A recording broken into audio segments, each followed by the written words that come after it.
ayca mi ngi noonu ba léegi ñu ngi ànd ak ki nga xamante ni mooy jëwriñ Serigne Bass sëñ Bassirou Diaby xam mi nga xamante ni mooy jëwriñu coordonnateur xam naa dañ koy dénk moom suñu micro rek sëñ Bass ñu ngi lay nuyu. ñu ngi dellu nuyoo suñ Massamba di la jaajëfal di rafetluwaat baax a baax invitation bi ak kàddu yi ñu ngi la ñuy jaajëfal tamit ci liggéey bi. macha allah mu ngoog nga nekk jëwriñu coordonnateur ana naka nga dundee bis bi ak naka nga ko gisee en tant que jëwriñ coordonnateur. jërëjëf kon ñu ngi santaat bu baax rek. ci comme ni ñu ko laajee ci bis bi nga xam ne ñoo ko ànd bokk ak yéen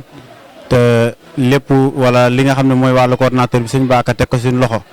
waaye bu waxee coordonnateur mooy ki nga xam ne bépp commission mu ngi ci liggéey bi ngay saytu seen doxalin te di leen contrôler loolu daal ñu ngi siy santaat bu baax a baax ndax gis nañ ne bëri nañ ay commission plus de 8 commission ba 9 waaye nag ku ci ne mu ngi doxal liggéeyam te màggal gi toll na foo xam ne jàpp nañ ne mbooloo mi nga xam ne sax moo nekk mel na sa wax attanatuñ ko ba tax na ñi nga xam ne dañuy jógee Thiès Dakar ñëppay teel a ñëw ngir mën a jàpp ci liggéey bi kon loolu ñu ngi leen ciy jaajëfal bu baax a baax di wax ne neen gën a laxasaawaat gën a góorgóorluwaat gën a jàppaat liggéey bi ndax màggal gi nga xam ne bilan daaw bi buñ ko xoolee mu ngi toll ci 10 millions et quelques te ren incha allah da koy romb ndax bis Sëñ Tuubaa moom meleen noonu mooy lépp loo xam ne commencé nañ ko ren ëllëg déwén day gën a yokk kon daal loolu ñu ngi ciy santaat bu baax a baax sëriñ bi di leen jaajëfalaat ci kàddu yi macha allah. macha allah mi ngi ko jëwriñ coordonnateur nga gérer loo xamante ni lu xaw a metti la wala lu diis ndax yaa ëmb mboolem yi nga xamante ni mooy commission yi fi nekk organisation bu waree wax yow lay diisool culturel yow lay diisool mboolem commission yi fi nekk yëpp mën nañoo wax ne yow yaa leen ëmb ndax loolu diisul wala du ngeen ci jànkuwaate benn jafe-jafe. waaw sëriñ bi loolu diisul donte bu doon suñu jëmmu kese mën nañ ko bañ a matee mais gëm nañ ne sëriñ bi da ciy teg loxoom ndax boo seetloo ñi nga xam ne leen ànd ak liggéey bi nangu neen ku leen gàgganti nangu neen ku wax ak ñoom nangu neen ku leen teg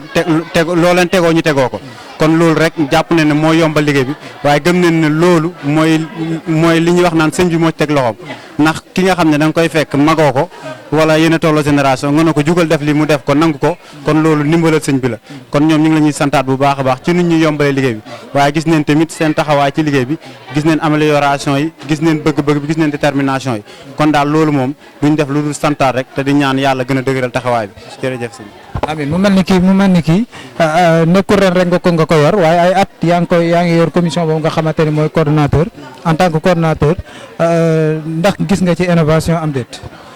waaw santaat neen bu baax ndax gis neen innovation ndax bañ ciy nekk di tàmbali boobu ndaw leen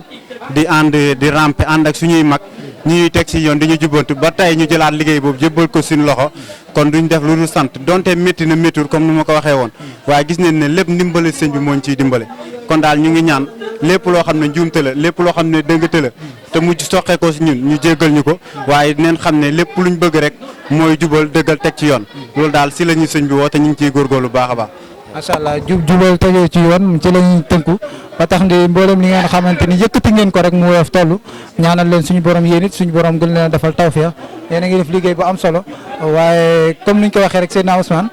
moom it mu nekkoon koo xamante ni moo nekkoon jëwriñ coordonnateur moom lañ doon jokkool nii di Serigne Bassirou Diaby moom it nekk jàmbaar lool ci liggéey bi waaye di ñaanal ki nga xamante ni lépp moo ko waral muy Serigne Babacar Seck ñaanal suñu borom defal ko tawfeex ak taysir ba mboolem ñi nga xamante bëgg nga koo liggéey ànd koog mboolem njaboot gi yëpp mu mën koo àggale mbokk yi fii la ñuy yemani incha allah la ci des ci programme bi yëpp dinañ leen ko toppal ngeen ànd koog audiovisuel groupe audiovisuel Xidmatul Xadim ñoom duñ leen bàyyil dara ci bis bi wasalaamaaleykum wa rahmatullahi taala wa barakaatu.